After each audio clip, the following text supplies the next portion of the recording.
श्री राम जय राम जय जय राम, श्री राम जय राम जय जय राम, जय सिया राम जय जय सिया राम, जय सिया राम जय जय सिया राम, सिया राम सिया राम सिया राम सिया राम, सिया राम सिया राम सिया राम सिया राम सिया राम सिया राम,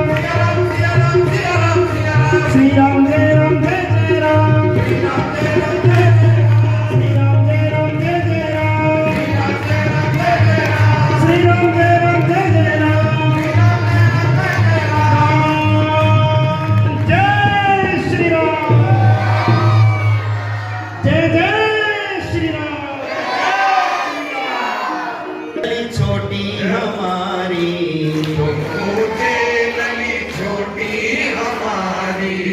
झुक जाओ जरा अवध बिहारी, झुक जाओ जरा अवध बिहारी।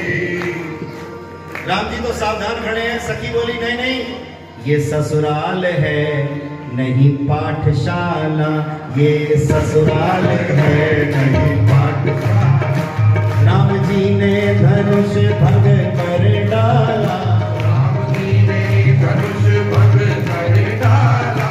सिया लेकर चली रे जयमाला, सिया लेकर चली रे जयमाला।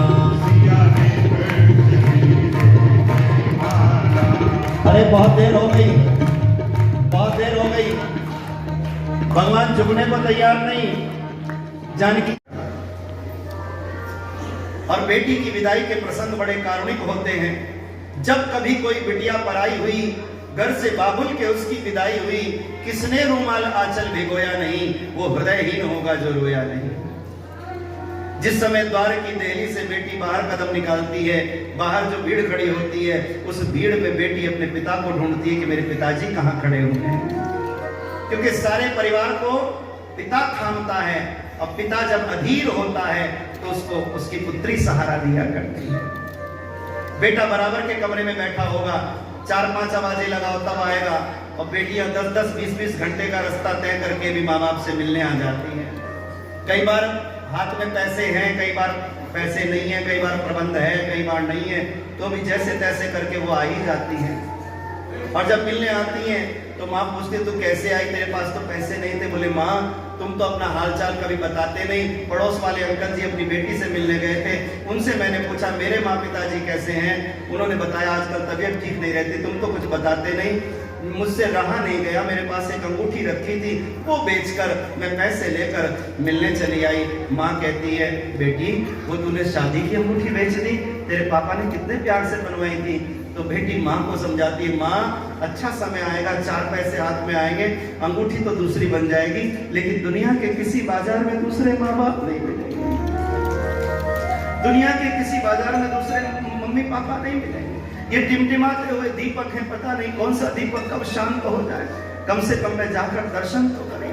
बेटियों का हृदय ऐसा होता है। दिन भर का थका हुआ बाप जब शाम को घर आता है, मेरे पिताजी को दरवाजा खटखटाना न पड़े, उसके कदमों की आहट से ही बेटी दौड़ कर जाती है, दरवाजा खोलती है, कुर्सी बिछाती है, पंखा चलाती है, ठंडा पानी लेकर आती है। पापा आपने क्या दशा बना रखी है, सर में कंघी ठीक से नहीं करते, कमीज के बटन ठीक से बंद नहीं करते, आपको क्या हो गया। और बाप कैसे बताए तेरे कन्यादान की चिंता मुझे सताती है।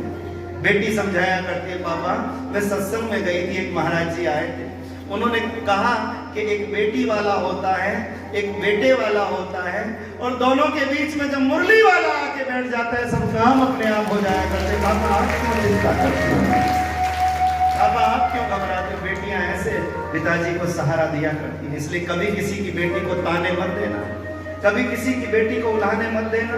तेरे पापा ने कैसा डबल बेड दिया, इसकी तो पॉलिश उतर गई, बेटी कुछ नहीं कहती, लेकिन उसके मन पर बहुत बोझ पड़ता है, और वो घुट घुट का मन में सोचती है इन्हें बेड की उतरी हुई पॉलिश नजर आ रही है, इनको तो उतरी हुई पॉलिश नजर आ रही है, मेरे पापा का तो कर्जा अभी तक नहीं उतरा।